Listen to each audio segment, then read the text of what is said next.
स्पर्धा परीक्षा म्हटलं की बरेच वर्ष त्याला त्या संदर्भात अभ्यास करावा लागतो आणि स्त्री आणि पुरुष म्हणजे मुलगी आणि मुलगा दोन्ही अभ्यास करत असतात, पण मुलींना जास्त प्रमाणामध्ये कष्ट घ्यावं लागतं. कारण की समाजाचं आणि स्वतःची काळजी घेत किंवा घरच्यांची काळजी घेत किंवा घरच्यांचा विचार करत करत त्या स्पर्धा परीक्षा सक्सेस होणं किंवा पास होणं सर्वात मोठी गोष्ट मुलींसाठी असते. तशाच पद्धतीनं पंढरपूर तालुक्यामध्ये ईश्वर वठार या गावी आपण आलेलो आहोत.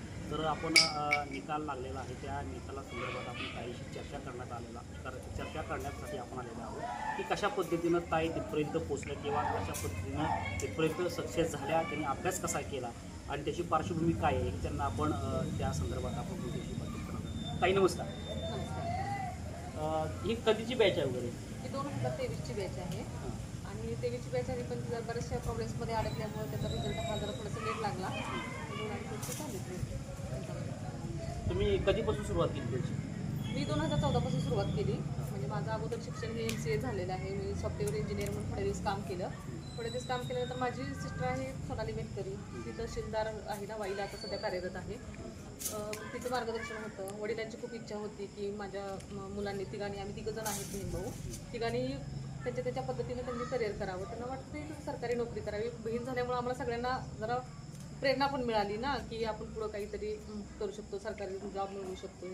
मग आणि माझा भाऊ आहे तो प्राध्यापक आहे इंजिनिअरिंग कॉलेजला, तो पण गेला. तो म्हणाला की काय सॉफ्टवेअर डेव्हलपमेंट म्हणून काम करण्याचं तुझं जर सॅटिस्फॅक्शन होत नसेल तर तू करू शकतेस गव्हर्नमेंटमध्ये. म्हणून मी नंतर MPSC करण्याचा प्रयत्न केला. म्हणजे तुम्ही अगोदर इंजिनिअरिंगमध्ये होता, म्हणजे इंजिनिअरिंग करायच्या अगोदर असं काय तुमच्या कल्पना होती का? आधी काहीच नव्हतं. मला पहिला इंजिनियर व्हायचं होतं. म्हणजे त्याची पण एक थोडी हिस्ट्री आहे बरं का. म्हणजे जर टाईम असेल तर मी बोलू शकते ना. बरोबर. माझ्या आईची इच्छा होती की मी इंजिनियर व्हावं. म्हणजे मी आधी 12वी नंतर इंजिनिअरिंगसाठी CET वगैरे होती. आमच्या बॅचच्या वेळेस पहिल्यांदा CET झाली होती. CET झाली होती आणि त्याला प्रिफरन्स वगैरे भरायचे होते. त्यावेळेस खेडेगाव होतं, इंटरनेट वगैरे तसलं काहीच नव्हतं.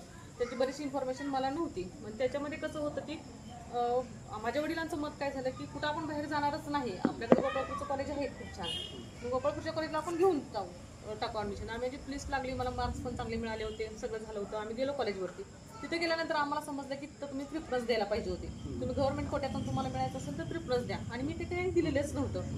त्यामुळे मला मिळालंच नाही. आणि माझे वडील तिथं म्हणायला लागले की तुला बाहेर घ्यायचंच नाही तर तू म्हणजे हे कॉलेज चांगलं आहे ते भेटले. त्यांची पण काही चूक नव्हती, त्यांना त्याच्याबद्दल एवढं काही माहीत नव्हतं, पण त्यांना एवढंच म्हणायचं होतं की तुला ॲडमिशन घेऊ आपण कुठे. मला मार्क्स असून हे असून पण मला इंजिनिअरिंगला तिथे ॲडमिशन भेटलं नाही. मी मॅनेजमेंट कोट्यामधून घ्या वगैरे म्हणजे, पण आमची तेवढी आर्थिक परिस्थिती पण नव्हती. आणि ते 2 महिने कॉलेज करून माझं कॉलेज सोडलं. 2 वर्ष माझं गॅप गेल्यानंतर माझ्या आईने धास्ती घेतली होती की आता मुलीचं शिक्षणाचं कसं व्हायचं, तर होईल का नाही पुढे शिक्षण, इंजिनिअरिंगचं स्वप्न राहिलं. ते इंजिनिअरिंगचं स्वप्न करण्यासाठी मी नंतर प्लेन BSc केलं होतं, वर्ष वाया जातो म्हणून. दुसऱ्या वर्षी मी प्लेन BScला ॲडमिशन घेतलं. माझं इलेक्ट्रॉनिक्समधून ग्रॅज्युएशन झालं. त्याच्यानंतर मग हिचं स्वप्न राहिलं ते इंजिनिअरिंग व्हायचं. मग मला नंतर माहीत झालं BScला गेल्यानंतर MCA पण करता येतं, आणि MCA झाल्यानंतर पण सॉफ्टवेअर इंजिनियर होता येतं. त्या इंजिनिअरिंगसाठी मी MCAला ॲडमिशन घेतलं. त्याची CET दिली आणि मला कोल्हापूर विद्यापीठात नंबर मिळाला. अदर युनिव्हर्सिटीतून मी एकच विद्यार्थी होते, मला तिथं नंबर मिळाला. आता हे स्पर्धा परीक्षा म्हणजे इंजिनिअरिंग झाल्यानंतर म्हणजे आता लग्नाच्या अगोदरपासून जर स्पर्धा परीक्षा नाही, लग्नाच्या आधी करत होते. लग्नाच्या आधी करत होते. नंतर 20मध्ये कोरोना आला. वय वाढत चाललं, सगळ्या गोष्टी मॅटर करायला लागल्या. लग्न केल्यानंतर लग्नानंतर थोडं कोरोना होईपर्यंत थोडा पॉज झाला. त्याच्यानंतर पण नंतर मी कंटिन्यू केलं. त्याही फॅमिलीने मला तेवढा सपोर्ट केला. दोन्ही फॅमिलीचा सपोर्ट असल्यामुळे म्हणजे ज्यावेळेस लग्न व्हायचं त्याच्यावेळेस जरा अभ्यास करताना थोडासा एवढा ताण नसावा होतो. नंतर लग्न झाल्यानंतर असा काही ताण येत होता, त्यातून तुम्ही कसा वेळ मॅनेज करत होता? नाही, लग्न झाल्यानंतर घर, मुलगी, संसार ह्या सगळ्या गोष्टी मी माझ्या मॅनेज केल्या. कारण मला घरातले पण जे होते सासूचे लोक ते पण खूप सपोर्टिव्ह होते. त्यांनी पण मला खूप सपोर्ट केला. त्या सगळ्यांच्या मदतीने हे पॉसिबल झालं. म्हणजे किती वर्ष तुम्ही अभ्यास चालू केला आणि त्याचं शेड्यूल कशा पद्धतीने होते नेमकं? ॲक्च्युली 2014मध्ये अभ्यास चालू केला. तिथून काय कोरोना होईपर्यंत 20पर्यंत 19पर्यंत फुल टाईम शेड्यूल होतं. म्हणजे पुण्यामध्ये मी राहत होते, लायब्ररी लावली होती, फुल टाईम अभ्यास होता. मला घरून पण पूर्ण सपोर्ट होता, फुल टाईम अभ्यास केला. आतापर्यंत जवळपास मी 16 मेस दिल्या. 16 मेस दिल्या.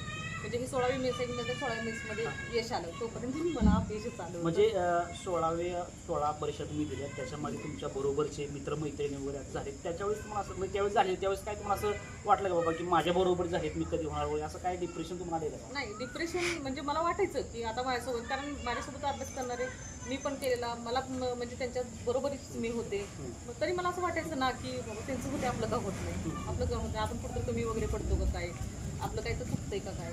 पण त्याचं झालंय म्हणून माझं ते जेलस वगैरे होत नव्हतं, आपण पण अजून प्रयत्न करायला लागतो का काय, त्याने मी प्रयत्न करत गेले. माझ्यासोबत वर्ष माझ्या सगळ्या फ्रेंड सर्कलमध्ये झाले सगळ्यात. तुम्हाला मार्गदर्शन म्हणून किंवा सपोर्ट म्हणून असं कोणी होतं का तुम्हाला सांगणार की बाबा एवढं झालंय, जाऊ दे आता अजून दुसरं पुढं होईल वगैरे नाही, असं कोणी? माझी बहीण आणि भाऊ. माझं कसं झालं, मी आता एवढं म्हणजे 15 वेळा फेल झाले, 16व्या वेळेस मी पास झाले.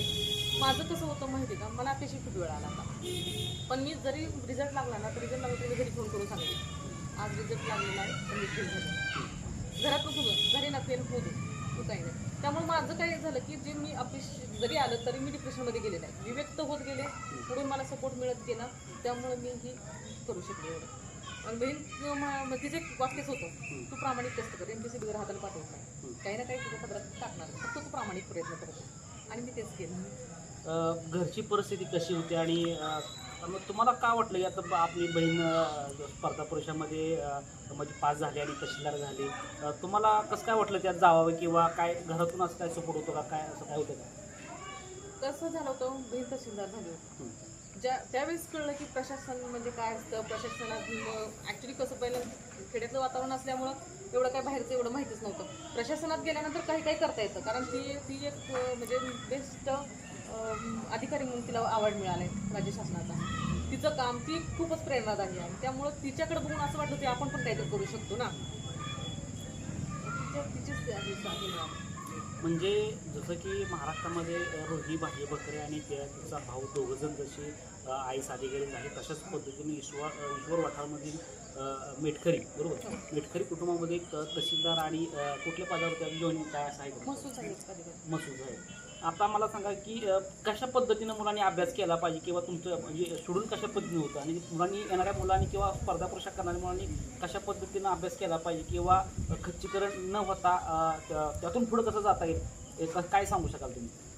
माझं खरं तर आता येणाऱ्या पिढीला खरंच खूप चांगलं आहे की आता सध्या परीक्षा क्षेत्र आहे कॉम्प्लिकेटेड होत चाललं. म्हणजे आता मी केलं म्हणजे तुम्ही तेच करा असं मी म्हणत नाही. पहिल्यांदा सगळ्यांनी काय करायला पाहिजे की आपलं एज्युकेशन आहे, तुम्ही कुठल्याही क्षेत्रात शिका, ते पहिला शिक्षण पूर्ण करा, त्यामध्ये तुम्ही बेस्ट देण्याचा प्रयत्न करा, त्याच्यानंतर तुम्ही चूज करा. तुम्ही नंतर तुम्ही स्पर्धा परीक्षेमध्ये आला तर ते काय ते काय असं 3, 4 वर्ष 5 वर्ष काय तुम्ही देणार आहात ती फुल टाईम द्या, त्यामध्ये तुम्ही जीवापाड ओतून काय असेल ते तुमचा अभ्यास करा. जर तुम्हाला त्यामध्ये यश आलं नाही आलं तर ती तचवण्याची ताकद ठेवा. जर यश आलं तर खूपच चांगलं आहे, आणि जर समजा नाही आलं तर तुमच्याकडे दुसरा बी प्लॅन तयार असायला पाहिजे, कारण बी प्लॅन तयार असेल तरच म्हणजे हे होते. कारण आता मी सध्या माझी बहिणी शिकते खूप डिप्रेशनमध्ये आहे, कारण स्पर्धा भयानक वाढलेली आहे, त्या पद्धतीनं तेवढं होत नाही. आणि आता जवळपास सरकारमध्ये कसं होतं, जेवढ्या जागा निघत नाहीत, काहीतरी आरक्षणाचा मुद्दा असतो, इकडचा मुद्दा असतो, खाजगीकरणाचा मुद्दा असतो, तेवढ्या प्रमाणात जागा निघत नाहीत आणि बेरोजगारी भयंकर आहे. त्यामुळं त्यांनी बी प्लॅन केला तर जरी तुम्हाला अपयश आलं तर तुम्ही सेटल होऊ शकता ना. त्यामुळे तुम्ही शिक्षण घेतानाच अशा प्रकारचं घ्या की थोडक्यात व्यावसायिक शिक्षण वगैरे, की तुम्ही उद्या बिझनेस पण करू शकता. तुम्ही फुल टाईम करा, जर झालं नाही तर तुम्ही होऊ शकता. बरोबर. म्हणजे तुमचं दुसरं पण प्लॅन असणं गरजेची गोष्ट आहे. पण एक ताई मला सांगा की अभ्यासाचं शेड्यूल तुमचं कसं होतं? सकाळी 7 वाजता मी लायब्ररीला जायची, 7 वाजता लायब्ररी जायची, 7 वाजल्यापासून 12 वाजेपर्यंत लायब्ररी करायची. लायब्ररीला घरी आल्यानंतर जेवण वगैरे करायची, थोड्या वेळ रेस्ट घ्यायची, 3च्या आसपास परत लायब्ररीला जायची, संध्याकाळी 10 वाजेपर्यंत लायब्ररीला जेवण वगैरे तिकडे. किती तास अभ्यास करायचा? हा टोटल 10-12 तास व्हायचा. 10-12 तास. हो. बाकी म्हणजे आई वडिलांचं वगैरे असं काय होतं की आता मोठी मुलगी जर अधिकारी झाली तू पण काहीतरी असं काय होतं? नाही, त्यांचं तसं काही प्रेशर वगैरे काहीच नव्हतं मला. त्यांचं म्हणणं तू प्रयत्न कर, होऊन जाईल, तुझ्याच्यानं जेवढं करता येतं तेवढं फक्त प्रामाणिक कष्ट करत राहा. यश अपयश शेवटी ह्याचीच गोष्ट आहे. आता जी तुम्हाला जे यश भेटलेलं आहे त्याच्या पाठीमागं कुणाचा सर्वात जास्त वाटा आहे असं तुम्हाला वाटतंय? माझं कुटुंब, माझं पूर्ण कुटुंब. म्हणजे इकडलं कुटुंब का तिकडलं नाही, कुटुंब? अगोदर माझं माहेरचं कुटुंब ते तर आहेच, आता माहेरचं कुटुंब आताही सोबत आहे, नंतर त्या कुटुंबाची भर पडली. बरं, काय नाव तिकडलं? नरुटे इकडलं मेटकरी. तुमचं नाव काय? अहिल्या मेटकरी. हां, तर आपण अहिल्या ताईंना आपण त्यांचं नाव नाही विचारलं पण लास्टला विचारलं, जसल्या ताई आपल्या अहिल्या मेटकरी यांनी घरच्यांच्या किंवा समाजाच्या एक उंच मान उंचवले असल्यासारखं वाटतं आणि त्यांनी तिथपर्यंत यश प्राप्त केलं. लग्न होऊन देखील त्यांनी तशा पद्धतीचा अभ्यास केला. सक्सेस भेटतं. MPSC तुम्हाला कधीच रिकाम्या हाताने पाठवत नाही, परंतु तुम्ही 100% प्रयत्न केला ना तर तुम्हाला 100% ते गोष्ट तुम्हाला मिळते. तर आपण या ठिकाणी थांबूया. धन्यवाद.